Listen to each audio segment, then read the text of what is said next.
Welcome to Podcast West Seattle Pandemic Diaries, Vol.10. I'm your host, Andrew. Each week we check in with how the pandemic is unfolding for someone in the neighborhood. This week it's Cam from C&P Coffee. I've been having some hard times, and it's actually been really nice to share that with people. We also take a quick look at quarantine life in our house. I think I've been having probably a cup or two a day more. This is Podcast West Seattle Pandemic Diaries.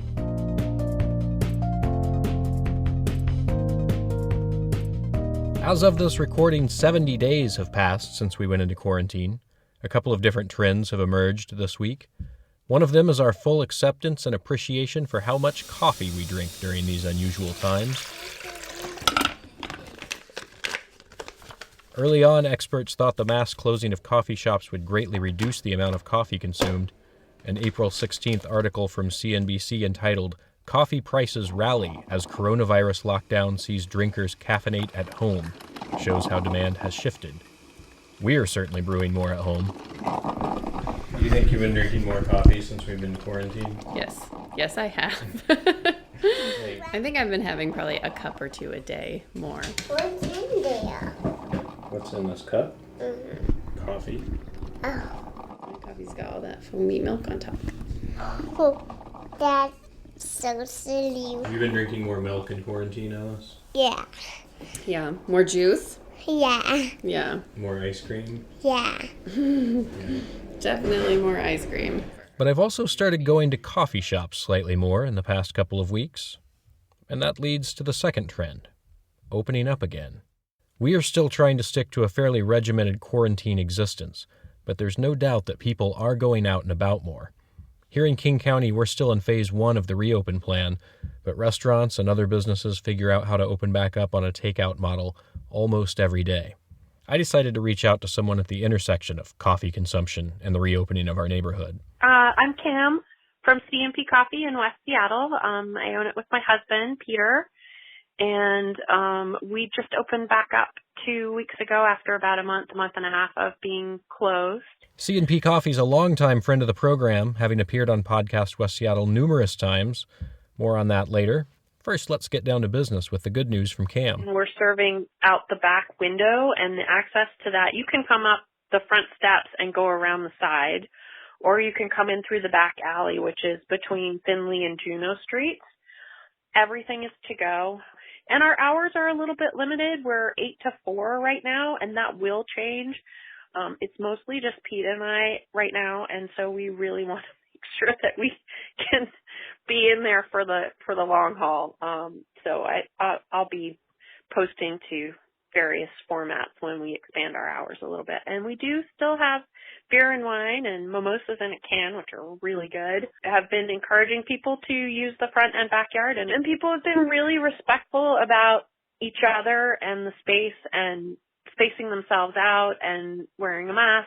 And I don't really feel like we've gotten into a situation yet like there's a crowd of people and it's unmanageable. So that's been great, especially as the weather gets warmer. Just a couple of years ago, C&P had to fight to stay open in the face of development.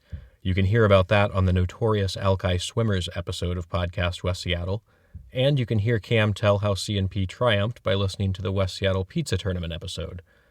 I asked Cam what it was like making the decision to close after overcoming so much. It's awful. It's an anthem to everything that a small business owner does. You're just scrapping your every day to stay open. And, you've covered our last trials and tribulations. And although we could have stayed open and gone to go, it was just starting to feel really stressful with people coming in the front door and the back door and just trying to manage the space. There's the small work environment. And then our coffee roaster quit roasting too.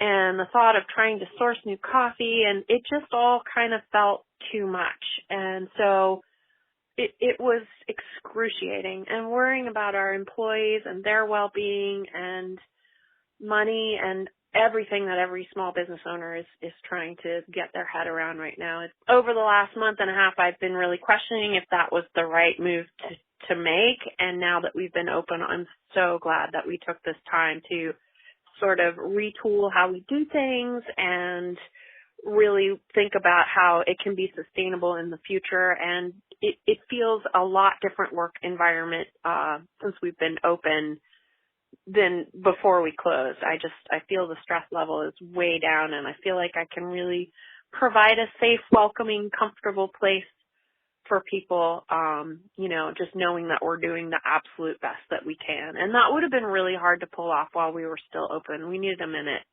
As I think everybody is just trying to find a new way forward in all of this. C&P is also one of the best institutions for supporting local artists and performers in West Seattle. They have regularly hosted music and spoken word events. See Podcast West Seattle Episode 4, Poetry Bridge, for a good example of that. And one of the questions going forward is how can they continue to support the arts in this new reality? I want everyone to know that I'm thinking about all this stuff every day and trying to find ways that in this new environment we can still support each other and be together in some way. The thought I had today, which I really have not explored in any real way, but I thought maybe we could have a performer in the front room. The cafe's closed. We have the windows open, and we could live stream it so that some of our musicians could at least have a virtual tip jar going. I gotta find a way to continue to support our art community in a safe way. So I'm going to be continuing to think about all of the great things that happen there and how we can ease back into it. All of this, of course, leads back to much bigger questions about the service and hospitality industry in general. Hospitality is one that's really going to be struggling the next couple of years to just figure out, are people ready to go back to restaurants? Are they ready to, in our case, sit in a crowded cafe and listen to poetry or live music or rent it out for private parties? I mean, that was a huge revenue stream for us. That's probably half of our income. Not to mention that it was a really great way for us to support the arts in our neighborhood. So, I don't really know that those things are coming back anytime soon. We'll just have to wait and see, like everybody, but I don't see it in the near future. This is the career we have chosen for ourselves. Like, we are career hospitality people. That's what we do. And so, I think for a lot of folks, it's going to be really hard to retool. And I'm in my mid-50s. I have friends same age. It's going to be challenging going forward. We're only 2 weeks in, and I really don't even know what the new numbers look like. Again, it's just Pete and I working. We have really limited hours and limited menu for now. We will be expanding all of those things, but I don't really know what the numbers are. January is always a tough month for us anyway. Like, people are on weird diets and they're not spending money. So, January is always a hard hit, and then it started happening in February. And, and who knows now what the future will be like. It's going to be a challenge. We were successful in getting a PPE loan, and Home Street was amazing, helping us with that, and they've helped us with things in the past. I know that was a brutal challenge for a lot of bankers trying to help small businesses. And while loan programs are good in principle, they're proving impractical for many restaurants and cafes. I really have not yet figured out how that loan helps restaurants in particular. I know that they're really, there's a hospitality group that's lobbying right now to get some changes to that loan. So it's great I have access to this money, but it's just sitting in my savings account right now. And 75% of it, in order for it to be forgiven, is to go towards payroll, and there is no way I'm getting my full staff back anytime soon. And that's fine, but the part that's really challenging to me is it has to be paid back in 2 years, which is a really short amount of time, not knowing what our revenue stream is going to be like in the next 2 years.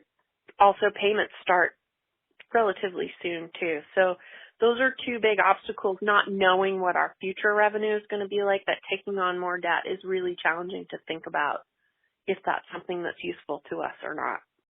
So I'm excited to be seeing everyone's faces these past couple of weeks and just talking to people about their experiences. Like, we've all been having some hard times, and it's actually been really nice to share that with people and hear their stories too. I keep hearing that we're all in this together, which is such a great sentiment, but I can tell you in the last couple of months sort of being isolated at home with my family, I didn't really feel that just because I was so in my own head about trying to save our business and dealing with my kids and trying to keep them comfortable and all the stresses we've all been experiencing. And then now that the coffee shop is open and I've seen people in the last 2 weeks, I really do feel like we're in this together. Again, hearing people's stories and what they've experienced, it is about being together in person. That, that's the thing I miss the most, and that's the thing that I've been so rewarded with, that, yeah, we are all in this together. And I just hope we have more opportunities to be together in some way. That's the thing that surprised me. Even though my job is to be with people all day, I didn't realize how much I would miss them. Thanks, Cam. Those hours again are 8 a.m. to 4 p.m., but likely to change in the near future. That concludes this episode of Podcast West Seattle Pandemic Diaries. Thank you for listening. If you've enjoyed what you've heard, tell a friend about the podcast. If you use Apple Podcasts and you're so inclined, please rate and/or review Podcast West Seattle. And of course, make sure you've subscribed wherever you listen. We can be found on Google Podcasts, Spotify, and all the major podcast apps. Thank you again for listening. Until next week, continue to stay home and stay healthy.